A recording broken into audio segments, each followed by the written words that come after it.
ভারত, শেখ হাসিনা, এই বিষয়গুলো না, আওয়ামী লীগ এগুলো বাসি হয়ে গেছে, কিছুই না। আওয়ামী লীগের স্বাভাবিক অবস্থায় ফিরতে এই 5 থেকে 6 বছর লাগবে। তাকে নিষিদ্ধ করেন আর কবরের 70 হাত নিচে পুঁতায় রাখেন, সে 5-6 বছরের মধ্যে এখান থেকে আবার জীবিত হবে। অন্য অন্য দল জীবিত হতে যত সময় লাগে তার চেয়ে সে দ্রুত জীবিত হবে। তার অর্থনৈতিক সক্ষমতা, তার বুদ্ধিভিত্তিক সক্ষমতা, অনলাইন জগতের সক্ষমতা, প্রযুক্তিগত সক্ষমতা, আন্তর্জাতিকভাবে তাদের একটা যে স্টেক হোল্ডারশিপ আছে, এই সমস্ত কিছু কারণে তাদের সময় লাগবে 5 থেকে 6 বছরের মধ্যে। তাদেরকে এই যে নিষিদ্ধ করলেন, এই নিষিদ্ধ করার ফলে তারা যখন রিস্টোর করবে, ওই দিন তারা রক্তের হোলি খেলা খেলবে। স্যার বুঝছে যে যতগুলা নতুন রাজনীতিবিদ এখন উত্থান হয়েছে এর মধ্যে সবচেয়ে সেরা হলেন আপনি তাকে নাড়াতে পারবেন। আপনি একমাত্র নেতা, রাজনৈতিক নেতা, যে ইউনূস স্যারের এই যে পাঠাতনটা আছে এটাকে হিলাই দিতে পারবেন, যেটা বিএনপির কেউ পারবে না। আপনাকে অনেকেই অনেক ধরনের কথা বলে, আপনি যখন কথা বলেন আপনাকে দয়া করে বলতেছি মিস্টার তারেক রহমান, আমি আপনাকে তারেক রহমান বলবো না, তাহলে আমাদের শ্রদ্ধেয় বিএনপির ভারপ্রাপ্ত চেয়ারম্যান তারেক রহমান সাহেবকে অপমান করা হয়। আমি বলবো মিস্টার তারেক। ঠিক আছে, আমরা এটাই বলছিলাম যে এই প্রক্রিয়াটা সঠিক হচ্ছে না। এই প্রক্রিয়াটা সঠিক হচ্ছে না কেন? কারণ আওয়ামী লীগকে যদি আওয়ামী লীগ হিসেবে রাখতেন, অন্তত 5টা বছর ওরা চুপ করে থাকতো। আজকে এই আওয়ামী লীগকে যখন বিএনপির মধ্যে নেওয়া হচ্ছে, এই আওয়ামী লীগকে যখন জামাতের মধ্যে নেওয়া হচ্ছে, এই আওয়ামী লীগের টাকা পয়সা অর্থকরীর উপর যখন এনসিপি ভর করছে, ওরা কিন্তু একটা স্ট্যাবিলিটি পাচ্ছে। ওরা কিন্তু আওয়ামী লীগ হিসেবে থাকলে এই স্ট্যাবিলিটি পাইতো না, তাই না? তো যে আওয়ামী লীগ, যে শেখ হাসিনাকে ভালোবাসে, শেখ মুজিবকে ভালোবাসে, যে কমফোর্ট ফিল করে জয় বাংলা বলতে, ও পিঠ বাঁচানোর জন্য সাময়িক এনসিপি করতে পারে। ও যখন স্পেস পাবে তখন ওইখানে ঘুরায়ে কৈশাটা চট দিবে এনসিপিরে। মিস্টার তারেক, একটা কথা মনে রাখেন, যে মানুষ শুধু মানুষের গীবত গায় তাকে কেউ পছন্দ করে না। আপনার যে কন্টেন্টগুলো করেন আপনি যা দেখেন না কি ধরনের কমেন্ট করে। 10% লোক 90%, 10% আপনার বলে আপনাকে খুব ভালোবাসি, কিন্তু এই ভালোবাসাও থাকবে না। আপনি যে স্টাইল ধরছেন এই ভালোবাসাও থাকবে না। তবে আমার মনে হয় কি জানেন বন্ধুরা, ও এই স্টাইলটাই ধরছে জাস্ট আলোচনায় থাকার জন্য। এই যে আমি এখন আলোচনা করতেছি, আমি তো আলোচনা করতাম না।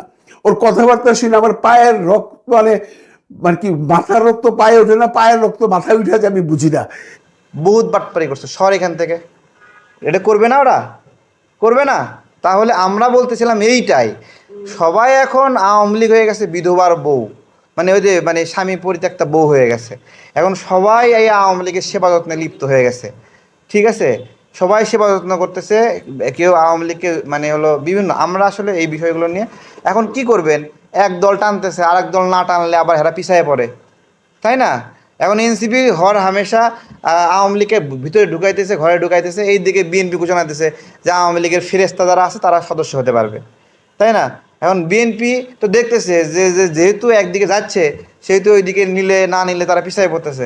তো এই যে আমরা কি বলছি, আমরা বলছি না, আওয়ামী লীগকে আওয়ামী লীগ হিসেবেই রাখতে হবে। এটা হলো আমাদের কথা, আওয়ামী লীগ হিসেবেই রাখতে হবে যাদেরকে। এবং এই আওয়ামী লীগ হিসেবে থাকার পথে ওরা সংগ্রাম করবে, লড়াই করবে। আমরা মাঝে মাঝে লাত্তি উষ্টা মারমো, চর থাপ্পড় মারমো। কেন মারমো? কারণ আমাদের ভোটাধিকার হরণ করছে, গণ অভ্যুত্থানে গণহত্যা করছে, এই কারণে তাদেরকে আমরা শাস্তি দেবো। কিন্তু যখন এরা যখন বিভিন্ন দলে চলে যায় তখন এদেরকে কিছু বলা যায় না। একে তো ভদ্রলোকের চেহারা দেখলেই মনে হয় গোসল করে না, আপনারা শিওর থাকেন ও গোসল করে না, ও শেভ করে না।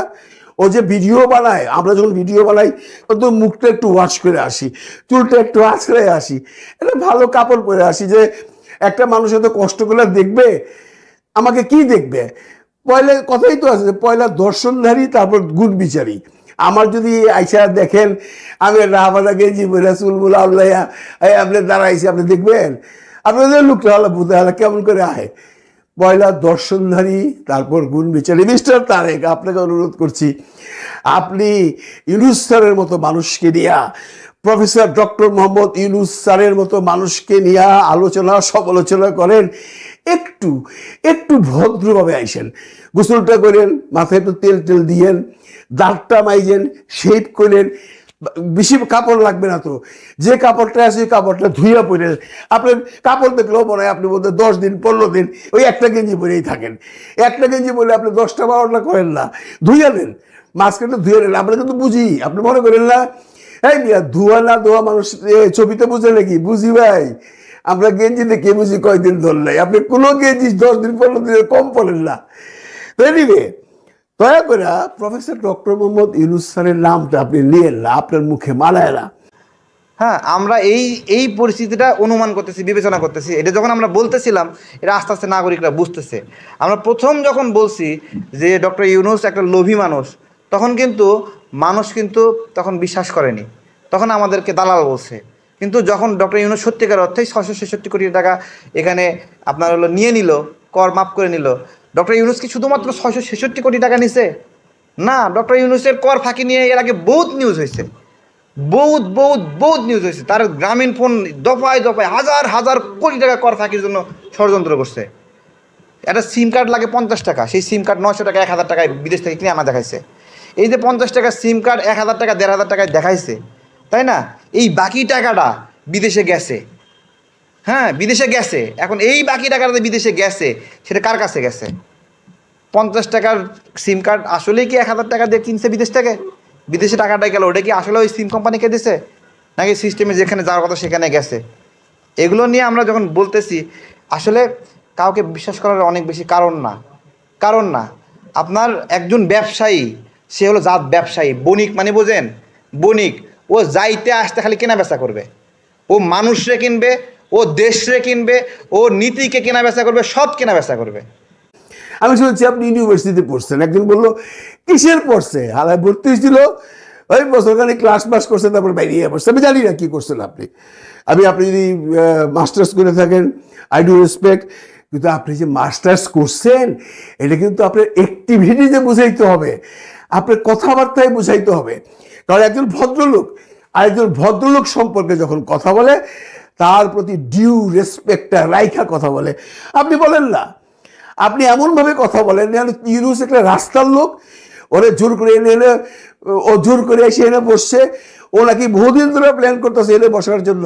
বন্ধুরা, আপনারা ওর ভিডিও যদি দেখা থাকেন দেখেন, ও বলতে চাচ্ছে ইউনূস স্যার মেটিকুলাস প্ল্যান করছে করে হাসিনারে সরাইছে, এবং ইউনূস স্যারের রাজনীতি করার বহু শখ। ওই যে কবে পত্রিকা শুনছে, কবে স্যার একবার বলছিলেন যে আমি হয়তো কোনো পার্টিতে করবো, তারপরে হয় নাই। সেই তখন থেকেই সে মেটিকুলাস প্ল্যান করতেছে যে কীভাবে হাসিনাকে সরাইয়া সে বসবে। তার কোনো অবদান নাই বাংলাদেশে। ইউনূস স্যার বাংলাদেশে কোনো অবদান নাই। ইউনূস স্যার কোনোদিন কোনো ছাত্রদের জুলুম অত্যাচারের বিরুদ্ধে আওয়ামী লীগের সঙ্গে কথা বলে নাই। ওই মিয়া, উনি কি রাজনীতিবিদ? উনি যে কইব, উনি তো দেশের মধ্যে নাই। আর উনি কে ইচ্ছা করে আসছে জানেন না? হয়তো এইবারের মেয়া মানে আপনার মতো লোক কয়, আমরা যখন আন্দোলনের সময় ওনাকে বললাম আপনি আসেন একটা বক্তব্য দেন, উনি দেন নাই। এই বেটা তুই কথা কইছিলি? এই বেটা ফাজিল, তুই কথা কইছিলি? তোর কি কথা কওয়ার মতো ক্ষমতা আছে ইউনূস স্যারের সাথে?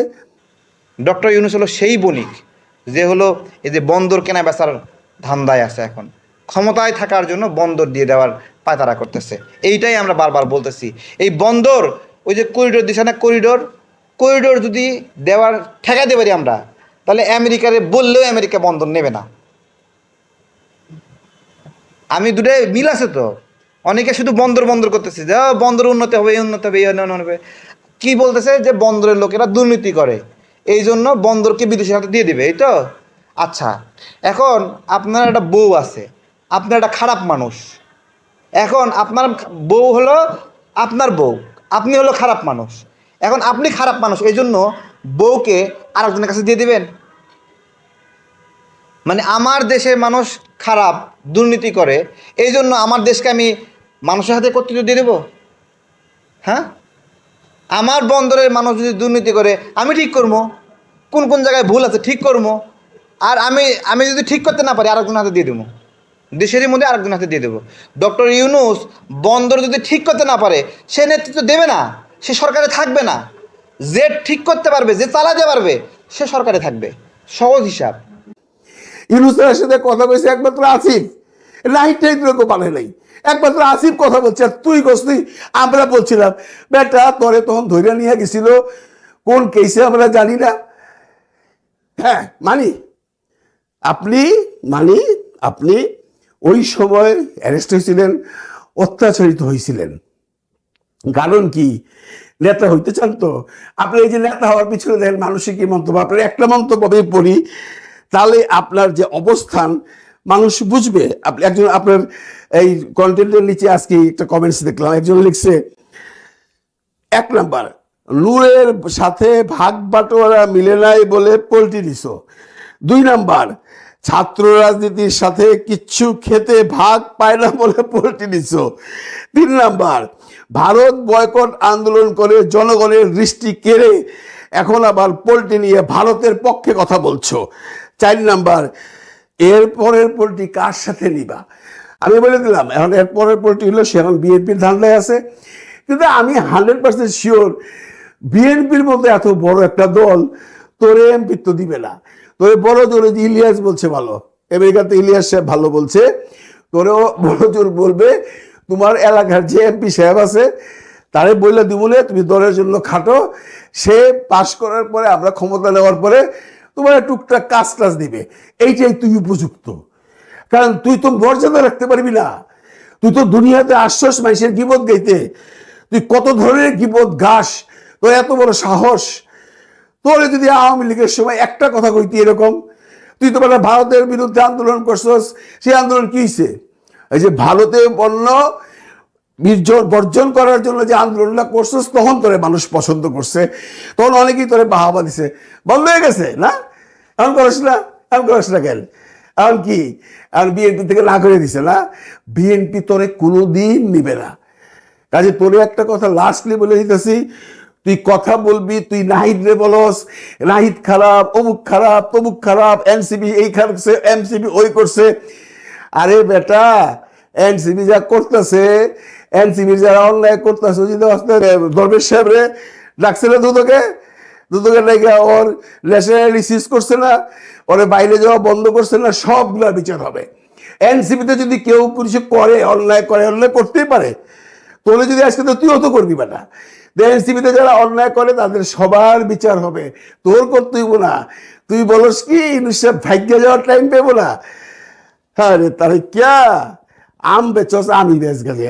আমি তোর প্রফেশনটা শুরু করে কইতেছিলাম, তুই যে স্ট্যান্ডার্ডের সেই স্ট্যান্ডার্ডের দিকেই থাক। আরেকটা কথা মনে করিস, যে মানুষ শুধু মানুষের গীবত গায় তাকে আল্লাহ তাআলাও পছন্দ করে না।